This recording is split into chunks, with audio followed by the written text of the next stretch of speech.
a novel way of not losing your thongs on the beach. They've got a pole, and they've got a locking it on there.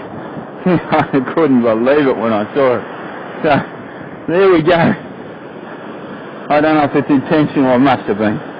Unbelievable. We'll keep going. We've got another fisherman down here. I'll ask him how far it is and how's he going. Whether he's got any fish yet.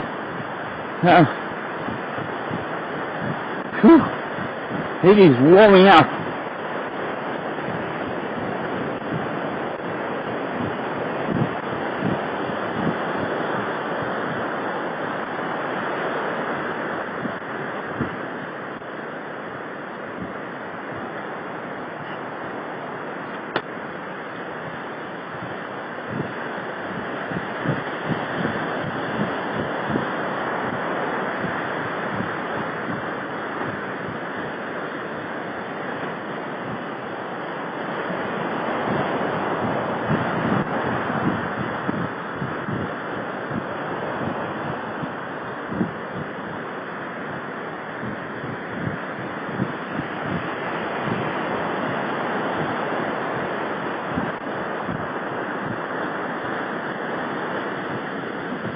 G'day, man.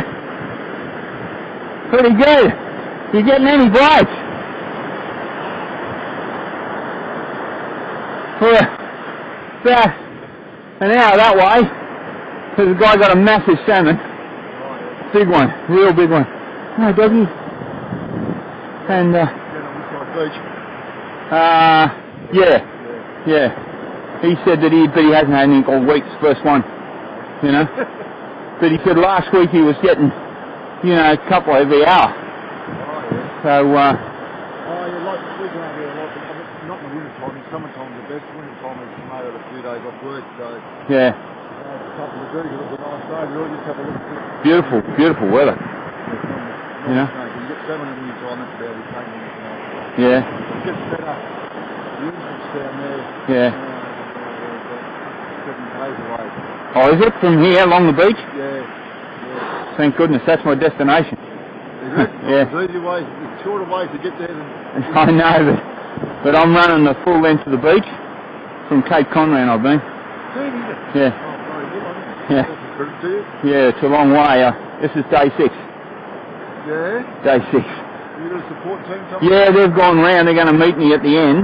But they've got, I believe, from what the guy told me up here, his name was Les, he told me that they can get across, they park at, is it McLaughlin's Beach? Yeah. Then they've got to go across a track, and then there's a sort of a bridge that goes over a bit of a swampy area, and he said then they want to walk out to the beach. He said there used to be a 4-wheel drive track, but not anymore. They closed it off. So, where we are now. Yeah. If we're here for argument's sake. Yeah. But where I am, I don't have to walk through that bit of just down there. Yeah. Walk through there, and that's called Reeves Beach. Reeves Beach, right? Okay. We're here at Reeves Beach. If you go down here another about 3 k's. Yeah. There's another spot that reaches the beach. Yeah. And the road that comes in there's a big inlet. Right. That comes in, that goes out to the ocean. That's That's the entrance of McLaughlin's Beach. Here there's the road that comes, there's a little township there. Yeah. The bridge that goes across the inlet, that's about 100 metres across. It hits right. the track, a walking track, and it takes about 10 minutes walk. You can't drive or nothing. Yeah. But you can walk up to this spot here, which is about 3 k's from the Yeah, inlet. yeah. Then from there down the entrance again, it's probably about another 3 k's. Right. Well, that's what they'll be doing. Yeah, you physically can't drive down there at all. Yeah. You can walk around the inlet. Yeah. But it's pretty rough. Right. And it's hard going. It's all touchy and that. Yeah. If you walk straight across the footbridge, we'll call this the footbridge. Yeah. It is a footbridge. Yeah. And then walk along a track which is just compacted type of sand that's been made by the local DSE. Yeah. And that'll take you over to the beach. You'll see when you get to it. Yeah. Up on the journey, and you'll see a hard standing timber flying through the platform that comes out. So when I get there to that 3k to go, you reckon? 3k up to there. Right. And that's right at the entrance there. Yeah. And then from there, we've got another It goes around to the Man's Beach entrance, which is about 6 k's. That's a very wide entrance. Yeah, but this one I won't be able to get across because it's too deep. See, the other two places we organised a kayak at Snowy River. We paddled across there at Marlow. Yeah, this is bigger than that. Yeah, and then when we got to the entrance, we organised a boat to get across there because that was treacherous there. So you've got about 5 entrances along here now. Yeah, I won't be going any further than the end there. Right, yeah. That's the end of 90 Mile Beach. That's dead right. Yeah, so my plan was always to go from Cape Conran all the way down to that point. Oh, right, eh? See?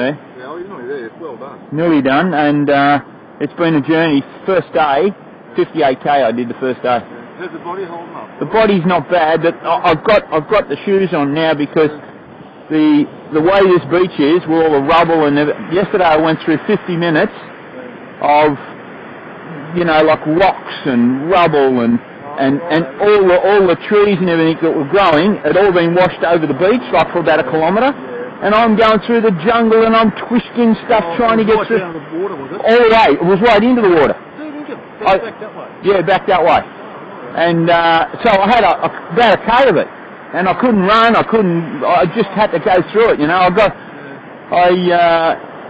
to halfway and gee, this is harder than running, I got through it all the way to the end and then I started running again. That took me a lot of time. And then my plan was to get to Woodside here, but I didn't make it. I was about 3k from it and it started to get dark, so my support crew had to go by 4-wheel drive, the backtrack to get me. Because it was so cold, it had dropped down to about 2 degrees. It was freezing. Taking it from Conron to here to stay. Yeah. 5 days to here and then to the end it'll be in. You'll be there in a couple of hours. Yeah. Yeah, well. How old are you, Phil? I'm 58 now. Yeah. So. I've just turned 57 actually. I went to the osteopath yesterday and he said, "Could I do a bit of running and weights and that?" And I do running and labels to work. Yeah. And he said, "Brooksy, don't run anymore." He said, "Because your back's like that on your discs, blah, blah, sciatic nerve, all that sort of stuff." He said, "Keep you running away and take up bloody swimming." So, good on you. It's how you if you manage your body properly, and you keep the calcium content up, everything right. And see, I don't. There's a lot of things when I was young I didn't eat.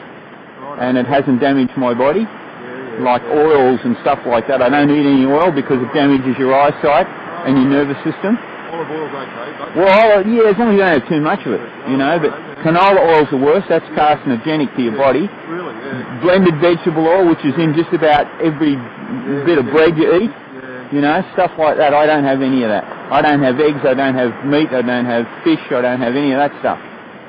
So you're straight vegetable and fruit man sort of thing, yeah. Oh, right, and grains, so that's what I live on, and I'm still going, and you feel good.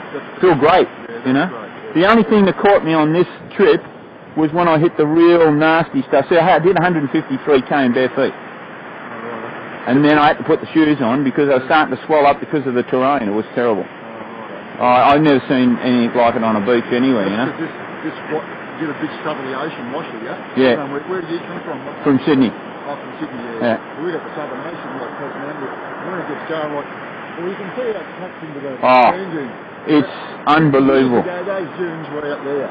Yeah. Slowly taken away. Well, when I came down, where was it? Before I got to Loch Sport, they were so tall. They were massive. But I'm talking. It took me to get to the top. I wanted to get phone reception. It took me nearly 4 minutes to climb it. And I estimate it was, probably 40 metres high. It was huge. I'd never seen anything like it. And I got up there and I finally got phone reception. I got in at 10 o'clock that night. That was a 12-hour day. Well, that's a big, from the lake's entrance, coming this way to Loch Sport, that's a big area. That's a big, there's nothing there, is there? You've got Ocean Grange. No. And the beach is so hard to run because it's got a lot of shell, and I was running it in bare feet, so I had to avoid that. I couldn't run right up here because there was all rubbish up there. I couldn't run right down close to the slot concrete, so I was running in the middle, and I was zigzagging on the beach like this trying to get through. That was 12-hour day. That was really hard going. But, well, you know, I do stuff that nobody else does. Yeah. And over the years, like last year, we took 4 people to the desert, Simpson Desert, and I was the only one who made it. But that was, you know, all the doctors said, oh, it's impossible, you can't make it, da-da-da-da. We proved them all wrong, 650k in 15 days. Yeah. Whereabouts, Simpson Desert, whereabouts you're heading from there? You're up near Birdsville somewhere, or? No, Birdsville was the finish. We started, if you can imagine, most people think like Alice Springs is the middle of Australia, but it's not. The actual middle of Australia is a place called Lambert Centre. Now, Lambert Centre, all that's there is a flagpole, but it's 270 odd kilometres south of Alice Springs. Then when you get to there, that was the starting point. Then we ran all the way across from Northern Territory into South Australia, back in Northern Territory, and then into Queensland to Birdsville. We ran from west to east the full length of the Simpson. So you were running, like you were jogging or whatever, yeah? Yeah, 44k a day I did. So, but, you know, these are the things that I do. I'll give you my card. I've been giving my card out. If you're interested in what we do, tell everybody, because next year we've got a race coming through here. 100 people. I'm the test pilot. Oh, righto. So we're not sure what time of the year yet. We've got to work out the tides and all that sort of stuff. But it's going to help the local communities. We want to try and get on board, you know, people like Rotary and Lions and people like that. Do you raise money for someone? Yeah. Organisation, do you? MultiMarathon is our organisation, right? And we are a charity.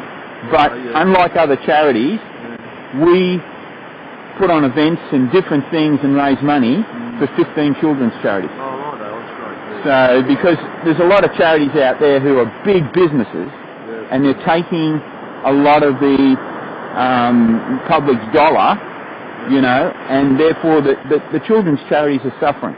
So we decided to step in and create, that's what I did last year, but it'll be a race. And then we've got people come from all over the world for this. And then each day in the desert, there's 15 days we're going to run, and each day will be allotted to a charity. All the donations that come in from all over Australia, 100% of the money goes to that charity. So that's what we're doing.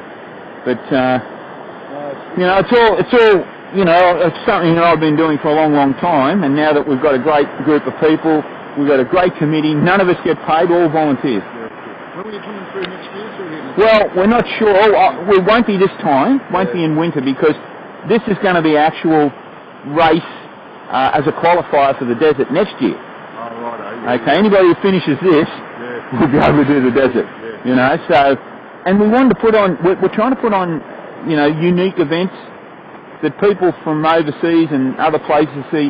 Australia's the place to go and do these events, and this is unique. No one's ever run this distance on any beach in the world, let alone the longest beach in the world, which is this one. And so therefore I thought, I'm going to do it. I thought about it for about 10 years, and I went, stop thinking, let's go and do it.